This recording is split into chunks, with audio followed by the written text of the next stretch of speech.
क्या आप सोच सकते हैं कि आज के दौर में भी कोई देश खुलेआम ये कह रहा है कि मैं दूसरे देश को अपने कब्जे में ले सकता हूं, और वो भी कोई छोटा मोटा देश नहीं, बल्कि अपने आप को दुनिया की सबसे ताकतवर कुर्सी पर बैठा शख्स डोनाल्ड ट्रंप। ओवल ऑफिस में दिए गए इस बयान ने पूरी दुनिया को चौंका दिया है।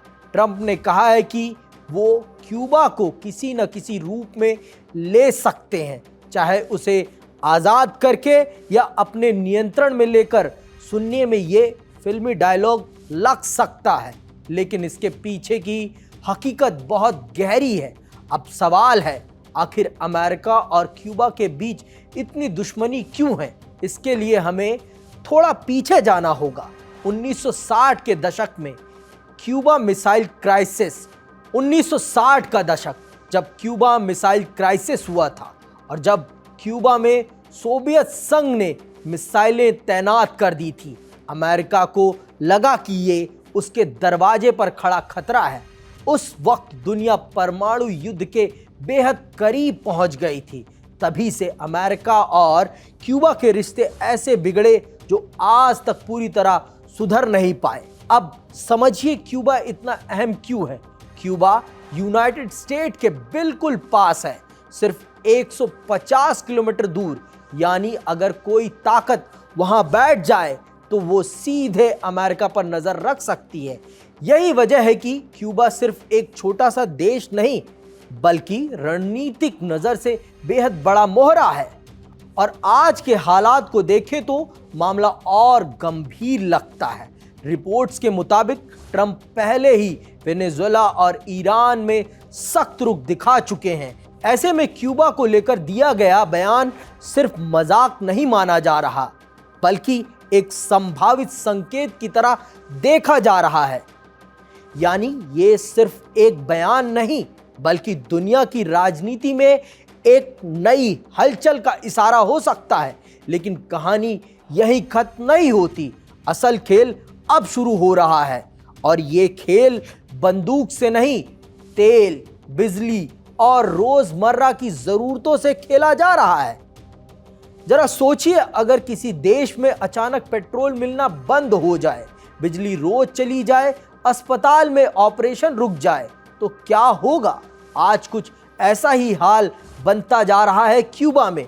रिपोर्ट्स के मुताबिक क्यूबा को मिलने वाली तेल की सप्लाई लगभग रुक गई है। इतना ही नहीं, दूसरे देशों को भी इशारा दिया जा रहा है कि वे क्यूबा की मदद ना करें। हाल ही में यूनाइटेड स्टेट्स कोस्ट गार्ड ने कोलंबिया से जा रहे एक तेल टैंकर को रोक लिया, यानी रास्ते में ही सप्लाई रोक दी गई। अब इसका असर क्या हुआ? क्यूबा के अंदर हालात तेजी से बिगड़ रहे हैं। पेट्रोल की कीमत ब्लैक मार्केट में करीब $35 प्रति गैलन पहुंच गई है, जो आम लोगों के लिए लगभग नामुमकिन है। बिजली कटौती इतनी बढ़ गई है कि पूरे के पूरे शहर अंधेरे में डूब जाते हैं। अस्पतालों में सर्जरी टल रही है, दवाइयों की कमी हो रही है और खाने तक की समस्या खड़ी हो रही है। यानी बिना एक गोली चलाए एक देश को अंदर से कमजोर किया जा रहा है। अब जरा सोचिए, जब आम जनता परेशान होगी तो दबाव किस पर आएगा? सरकार पर। यही वजह है कि सरकार अब अंदर और बाहर दोनों तरफ से घिरती नजर आ रही है। तो ये सिर्फ आर्थिक संकट नहीं है, ये एक साइलेंट प्रेशर वॉर है, जहां हथियार नहीं दिखते लेकिन असर बेहद गहरा होता है। और सबसे बड़ा सवाल अब यही है, क्या ये दबाव क्यूबा को झुकने पर मजबूर करेगा या हालात किसी बड़े टकराव की ओर बढ़ेंगे? अब सबसे बड़ा सवाल, आखिर डोनाल्ड ट्रंप क्यूबा को लेकर इतना आक्रामक रुख क्यों दिखा रहे हैं? तो अब अगर आप ये समझना चाहते हैं कि आज डोनाल्ड ट्रंप क्यूबा को लेकर इतनी सख्ती क्यों दिखा रहे हैं, तो इसके पीछे छुपी कहानी बहुत पुरानी है और बेहद दिलचस्प भी। कहानी शुरू होती है 1898 से, जब यूनाइटेड स्टेट ने स्पेन को हराकर क्यूबा को आज़ाद तो करा दिया, लेकिन असल में वहां उसका ही दबदबा बना रहा। क्यूबा की राजनीति, अर्थव्यवस्था, खासकर चीनी उद्योग, सब पर अमेरिका का कंट्रोल था। लेकिन 1959 में सब कुछ बदल गया। जब वहां क्रांति करके लोगों ने सत्ता संभाली तो अमेरिकी कंपनियों को बाहर का रास्ता दिखाया गया। यही से अमेरिका और क्यूबा की दोस्ती दुश्मनी में बदल गई। इसके बाद शुरू हुआ शीत युद्ध का दौर। क्यूबा ने सोवियत संघ का हाथ थाम लिया और अमेरिका ने जवाब में कड़े आर्थिक प्रतिबंध लगा दिए, जो आज तक किसी न किसी रूप में जारी हैं।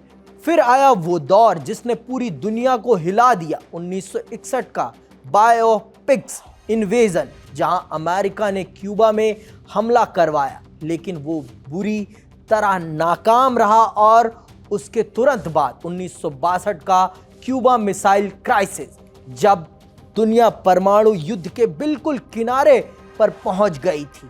यानी एक छोटा सा देश बार बार अमेरिका के लिए सिरदर्द बनता रहा। हालांकि 2015 से 2017 के बीच बराक ओबामा ने रिश्तों को सुधारने की कोशिश की। दोनों देशों के बीच बातचीत शुरू हुई, दूतावास खुले, लेकिन ये ज़्यादा समय तक नहीं चला। फिर ट्रंप आए और उन्होंने एक बार फिर सख्ती का रास्ता चुना। प्रतिबंध और कड़े कर दिए गए और 2021 के बाद क्यूबा को फिर से आतंकवाद का देश घोषित कर दिया गया। यानी जो कहानी 1898 में शुरू हुई थी वो आज भी खत्म नहीं हुई। और यही वजह है कि क्यूबा और अमेरिका का रिश्ता सिर्फ दो देशों की कहानी नहीं, दरअसल इसके पीछे कई परतें हैं। जैसे लोकेशन, क्यूबा यूनाइटेड स्टेट के बेहद करीब है, यानी अगर वहाँ कोई विरोधी ताकत मजबूत होती है तो वो सीधे अमेरिका की सुरक्षा के लिए खतरा बन सकती है। अमेरिका कभी नहीं चाहता उसके पड़ोस में कोई ऐसा देश हो जो उसके खिलाफ खड़ा हो। दूसरी वजह, राजनीतिक कंट्रोल और प्रभाव। अमेरिका हमेशा से चाहता रहा है कि उसके आसपास के देशों में उसकी पकड़ बनी रहे। क्यूबा लंबे समय से इस प्रभाव से बाहर रहा है और यही बात उसे अलग बनाती है। तो ट्रंप का ये बयान सिर्फ क्यूबा तक सीमित नहीं है, ये एक बड़ा संकेत है रणनीति, शक्ति और वैश्विक राजनीति के उस खेल का, जहां हर कदम सोच समझकर उठाया जाता है। अब ये भी समझ लीजिए कि ये एक छोटा सा देश कभी दुनिया की सबसे बड़ी ताकत की नाक में दम कर चुका है। क्यूबा ने ऐसा ही किया था यूनाइटेड स्टेट के साथ, और वो भी सीधे उसके दरवाजे पर खड़े होकर। 1960 के दशक में जब क्यूबा में फिदेल कास्त्रो की सरकार आई तो उसने अमेरिका से दूरी बनाकर सोवियत संघ से दोस्ती कर ली। यही वो मोड़ था जिसने अमेरिका को सबसे ज़्यादा परेशान किया। फिर आया 1962 का सबसे खतरनाक पल, जो था क्यूबा मिसाइल क्राइसिस। सोवियत संघ ने क्यूबा में परमाणु मिसाइलें तैनात कर दी जो सीधे अमेरिका को निशाना बना सकती थी। अब सोचिए, अमेरिका के घर के इतने करीब परमाणु हथियार थे जो पूरी दुनिया डर गई थी कि कहीं तीसरा विश्व युद्ध न छिड़ जाए। अमेरिका ने क्यूबा को चारों तरफ से घेर लिया, दबाव बनाया, लेकिन क्यूबा पीछे हटने के लिए तैयार नहीं था। कई दिनों तक तनाव इतना बढ़ गया कि दुनिया सांस रोककर देख रही थी।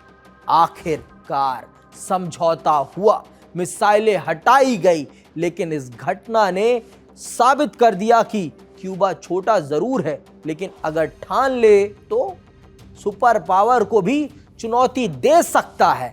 अब सोचिए, अगर अमेरिका और क्यूबा के बीच तनाव फिर से बढ़ता है तो इसका असर सिर्फ इन दो देशों तक ही रहेगा या पूरी दुनिया की राजनीति, व्यापार और सुरक्षा पर असर डाल सकता है।